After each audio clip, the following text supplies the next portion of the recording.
Pois bem, chegamos agora ao momento de juntos podermos estudar a Bíblia aqui no programa Encontro com a Vida.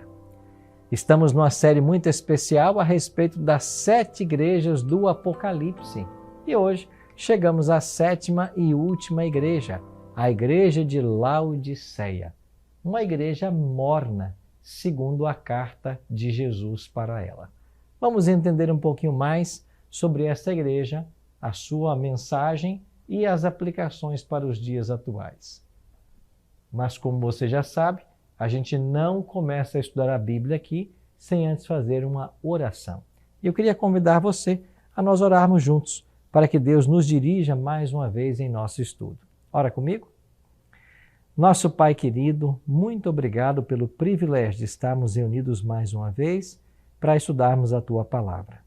Queremos convidar o bom e Santo Espírito para que seja o nosso professor, que a nossa mente seja iluminada por Ele e que nós compreendamos a mensagem para os dias que estamos vivendo. Abençoe a cada amigo, cada amiga que ora comigo nesse momento. Te peço isso em nome de Jesus. Amém. Pois bem, pega a sua Bíblia. Vamos então para esta 7ª e última carta. Capítulo 3, a partir do verso 18, eu leio assim. Ao anjo da igreja em Laodiceia escreve: estas coisas diz o Amém, a testemunha fiel e verdadeira, o princípio da criação de Deus. Conheço as tuas obras, que nem és frio nem quente.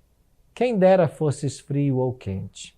Assim, porque és morno, e nem és quente nem frio, estou a ponto de vomitar-te da minha boca. Pois dizes, estou rico e abastado, e não preciso de coisa alguma. E nem sabes que tu és infeliz, sim, miserável, pobre, cego e nu.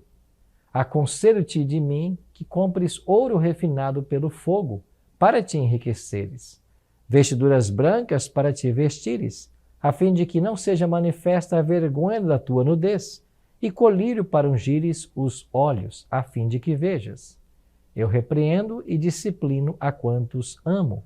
Sê, pois, zeloso e arrepende-te. Eis que estou à porta e bato.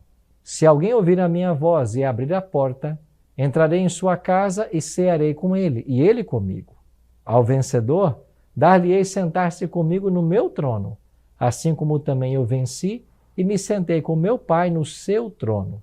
Quem tem ouvidos, ouça o que o Espírito diz às igrejas. Com esta carta, fechamos o ciclo das 7 igrejas do Apocalipse. Viajamos através de Éfeso, Esmirna, Pérgamo, Tiatira, Sardes, Filadélfia e hoje a 7ª e última igreja. Aprendemos ao longo desses dias que cada uma dessas igrejas que existiam lá no primeiro século, nos dias de João, apontavam para 7 períodos da história pela qual passaria a igreja cristã desde a vinda de Cristo, sua encarnação, até a sua volta em glória e majestade. Sendo assim, a 7ª igreja, a igreja de Laodiceia, é a igreja dos dias atuais, porque nós acreditamos estar vivendo os últimos dias da história humana antes da volta de Cristo a essa terra. A palavra Laodiceia vem de Laos, povo, de Caios, julgamento ou justiça. Laodiceia tem a ver com o povo do juízo, o povo do julgamento. E por que recebe esse nome? Porque este período desta igreja começa, coincidentemente, com o julgamento lá no santuário celestial. Está lembrado que ontem nós estudamos um pouquinho a respeito do ministério bifásico de Cristo e que Jesus, em 1844, começou a julgar as pessoas para saber quem vai ser salvo e ser condenado? Pois aí também começou o período de Laodiceia. E esta igreja começa lá em 1844, com o julgamento, e ela vai se estender até o dia da volta de Jesus. Não temos uma 8ª igreja no Apocalipse. Laodiceia é a última. Laodiceia era uma igreja transigente. Cristãos frouxos, sem entusiasmo, débeis de caráter e sempre prontos a se comprometerem com o mundo. Eles certamente se achavam pessoas boas, tinham uma excelente opinião sobre si mesmos e sua espiritualidade, mas negavam, entretanto, o poder. É por isso que é chamada de uma igreja morna. O diagnóstico que Jesus apresenta para esta igreja é justamente esse, uma mornidão espiritual. Nem era quente e nem era fria. Vamos a algumas conclusões que podemos extrair dessa carta. A primeira delas é que os cristãos de Laodiceia viviam um alto engano. Eram pobres, mas se consideravam ricos. E Jesus identificou uma autoconfiança absolutamente falsa. Jesus diz para esta igreja: tu dizes, rico estou e abastado, e de nada tenho falta. Entretanto, não sabes que tu és infeliz, sim, miserável, pobre, cego e nu. Laodiceia se considera uma igreja rica e abastada, de nada tendo falta. Esta autossuficiência, ela é falsa. Por quê? Como nós veremos na carta, Jesus continua do lado de fora, batendo a porta, desejando entrar. Então, Laodiceia é caracterizada como um povo que vive um cristianismo longe de Jesus, uma religião de formalidades e aparências. As pessoas se consideravam ricas e abastadas e de nada precisando. Essa expressão está em paralelo com aquela parábola contada por Jesus, quando o fariseu vai até o templo e ora de si para si: graças te dou, ó Deus, que não sou como os demais homens, roubadores, injustos e adúlteros. Você vai se lembrar dessa parábola. E Jesus louvou não o fariseu, Jesus louvou o publicano. E qual foi a oração do publicano? Ó Deus, sê propício a mim, pecador. Enquanto ele reconheceu sua necessidade, Deus o alcançou. Mas quando alguém é autossuficiente e acha que não precisa de nada, nem de Deus, pouco Deus pode fazer por pessoa assim. Este era o problema de Laodiceia. Laodiceia se considerava uma igreja rica, de nada precisando. Um outro detalhe é que Laodiceia desfrutava de uma autossatisfação. Não precisamos de coisa alguma. Apesar de ser morna em seu amor a Cristo, eles amavam era o dinheiro. E de fato a cidade de Laodiceia era uma cidade muito rica. Havia ali até uma grande universidade, uma faculdade de medicina que formavam médicos. Haviam ali elementos curativos, até a questão das águas mornas ou da mornidão tem a ver com fontes termais que havia na cidade. A cidade de Laodiceia era uma cidade rica, e isso retratava muito bem o estado espiritual da igreja. Uma igreja que se sente rica, de nada tendo falta. Os cristãos de Laodiceia eram também orgulhosos. Eles foram contagiados pela epidemia da soberba. Cristo teve de acusá-los de cego, mendigos e nus. Mendigos apesar de seus bancos de dinheiro. Cegos apesar de seus pós-frígios ou de todos os tratamentos que ali havia, medicinais. E nus apesar de suas modernas fábricas de tecidos. Como disse, uma cidade muito rica. E os cristãos de Laodiceia também provocaram náuseas em Jesus.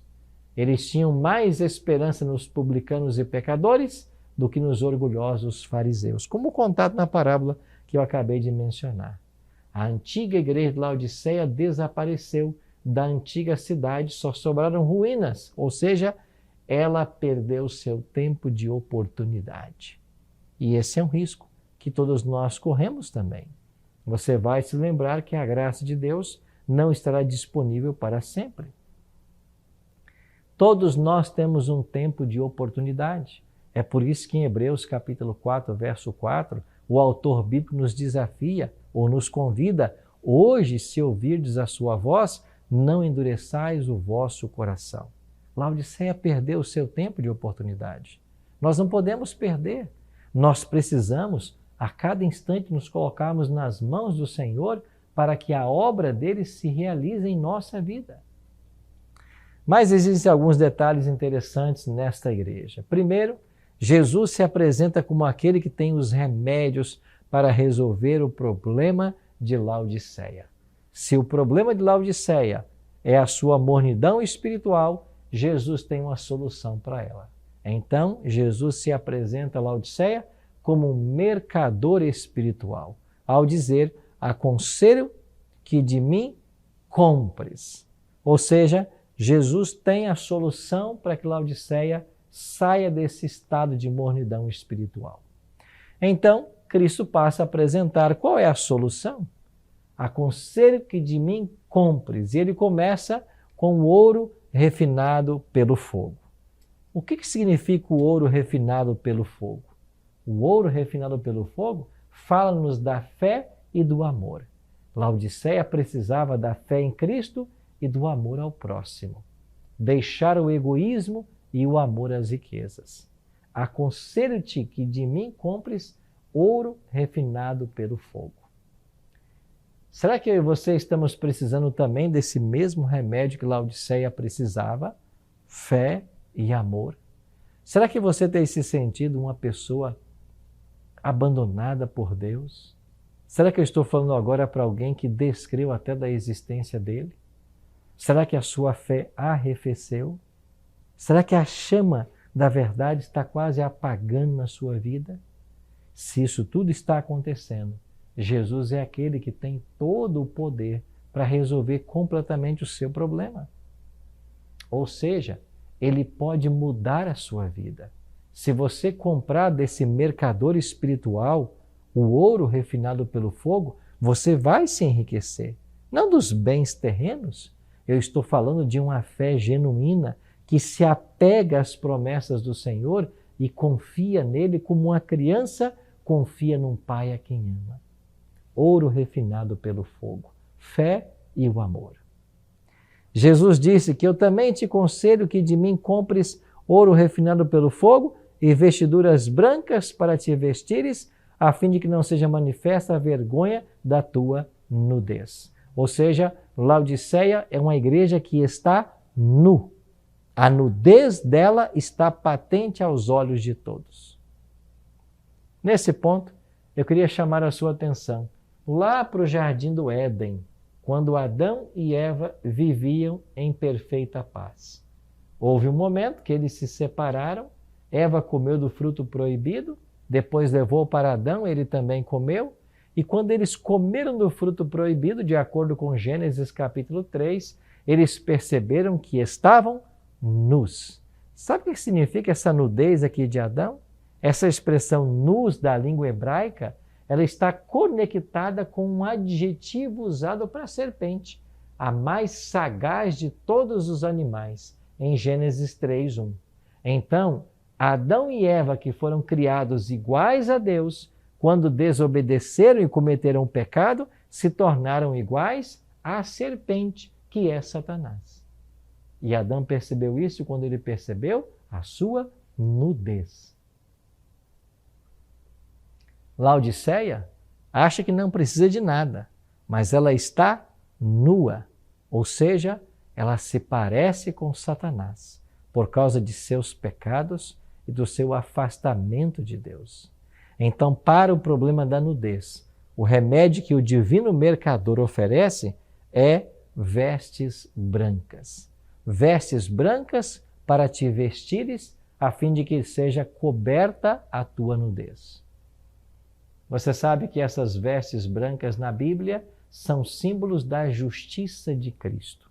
Ou seja, quando nós reconhecemos o nosso pecado e quando nós aceitamos a Cristo como nosso Salvador e Senhor, Ele tira a nossa veste de imundície e nos cobre com o seu manto puro de justiça. E assim nós podemos ser salvos, não porque haja em nós nada de bom, mas porque nós somos cobertos pela justiça de Cristo. Ele nunca pecou e nos cobre com o seu manto puro de justiça. É dessa maneira que nós somos absolvidos e salvos exclusivamente por aquilo que Jesus fez e nada do que nós possamos fazer. Laodiceia precisa ainda de um terceiro remédio desse mercador espiritual. Jesus diz: aconselho-te que de mim compres o colírio para ungir os teus olhos a fim de que vejas. Não era uma cegueira física, era uma cegueira espiritual. A visão de Laodiceia estava míope. Ela se via como rica e abastada, quando na realidade era pobre, cega e nu. Então ela precisava de um discernimento espiritual oferecido por Jesus. Esse colírio para ungir os olhos é o próprio Espírito Santo de Deus, que quando recebido na alma, ele clarifica as nossas ideias, ele purifica a nossa vida e ele nos dá o verdadeiro discernimento que nós precisamos para termos uma vida espiritual aquecida e não sermos mornos. Somente o Espírito Santo de Deus pode dar a todos nós o discernimento espiritual que nós precisamos para estarmos no caminho certo. Esse é um remédio que Laodiceia teve a chance de obter. É interessante que esse mercador espiritual, o mercador Jesus, ao oferecer esses remédios, nenhum deles precisava ser pago. Por isso Jesus disse: compres de mim sem qualquer valor, sem qualquer dinheiro. Não é por ouro ou prata, mas é pela graça. A salvação é um dom que Deus oferece à humanidade. É um dom gratuito, diz Paulo em Efésios capítulo 2, verso 8. É um dom gratuito, ninguém paga por isso, nem poderíamos pagar. Mas Deus, em sua grande misericórdia, nos escolheu para nos salvar. E o que precisamos fazer? Simplesmente abrir o nosso coração e deixar que Jesus entre e tome conta de nossa vida. Pois esse era o grande problema de Laodiceia. Agora, Jesus também chama a igreja para uma mudança de vida. E no verso 19 ele diz: eu repreendo e disciplino a quantos amo. Sê, pois, zeloso e arrepende-te. A disciplina é, antes de tudo, um ato de amor. Eu sou pai de 3 filhos e nós temos que disciplinar nossos filhos. Nós temos que, desde cedo, mostrar para eles que existem limites. Limites os quais eles não podem romper. Esse ato de disciplinar, de estabelecer os limites, é um ato de amor. Porque nós não queremos que amanhã eles sofram. A vida é dura. Eles precisam entender isso. E se nós não entendemos que há limites, que há uma forma de se viver, que se há uma ética, nossos filhos sofrerão muito mais. Então, quando nós disciplinamos um filho, não é porque nós o odiamos, pelo contrário, é porque nós amamos, porque nós queremos ensinar o que é certo. Assim Jesus faz com sua igreja. Ele disciplina a quantos ama. Ele ama os crentes de Laodiceia, a despeito da sua mornidão, mas ele precisa discipliná-los, porque eles precisam entender qual é o caminho por onde devem ir. Jesus quer orientá-los em sua vida espiritual. Terceiro, Jesus adverte para a sua eminente volta. No versículo 20 diz: eis que estou à porta e bato. Jesus está à porta. A gente não diz que a volta de Jesus está às portas, ou seja, logo, logo ele voltará. E Laodiceia precisa se preparar para este evento. Mas o detalhe mais interessante aqui é que o grande problema de Laodiceia, sua autossuficiência, sua visão míope, se deve porque Cristo não está dentro, mas do lado de fora. Ele continua batendo a porta. Nunca me esqueço de um quadro que certa vez foi pintado, onde um pintor pintou Apocalipse 3:20. Jesus diante de uma linda porta, batendo a porta. Alguém observou esse lindo quadro e disse: olha, o quadro está quase perfeito.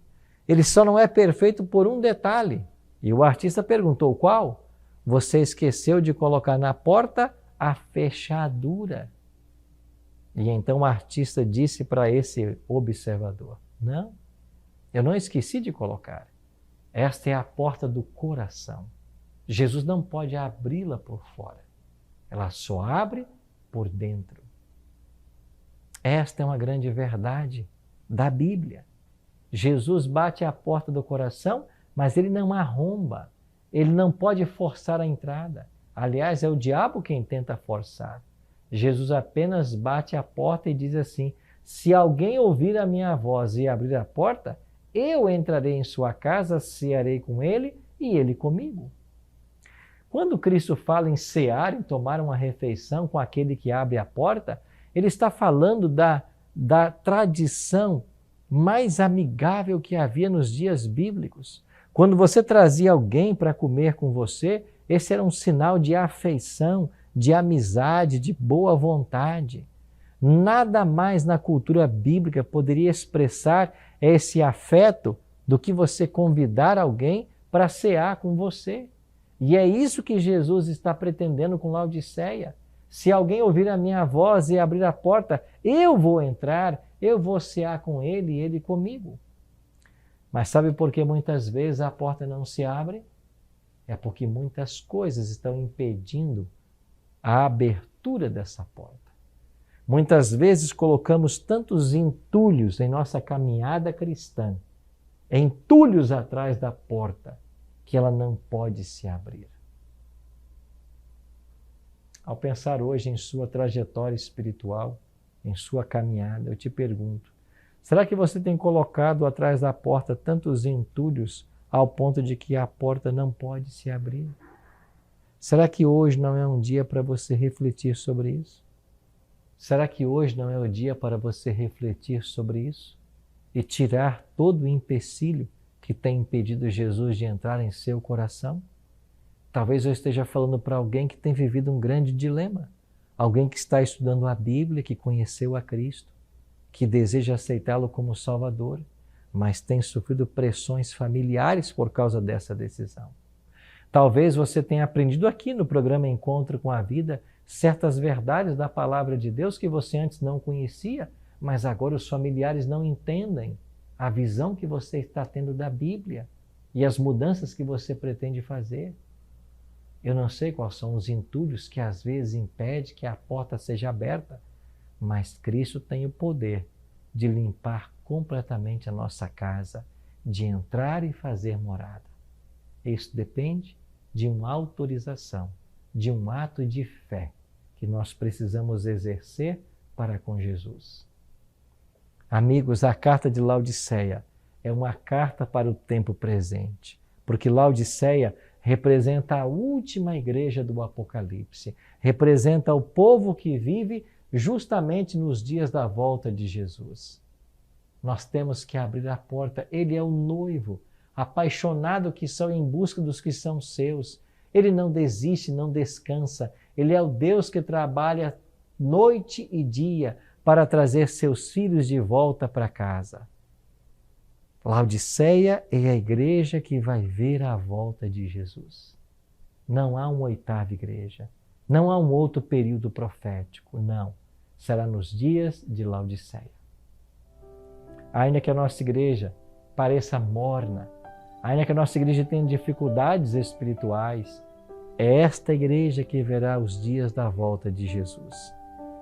E a grande questão, o X da questão, é que nós vivemos o período de Laodiceia, mas eu não posso ter o espírito laodiceano. Esse é o detalhe. Eu estou em Laodiceia, mas eu não posso ter o espírito de Laodiceia. Eu não posso aceitar essa situação de frieza espiritual.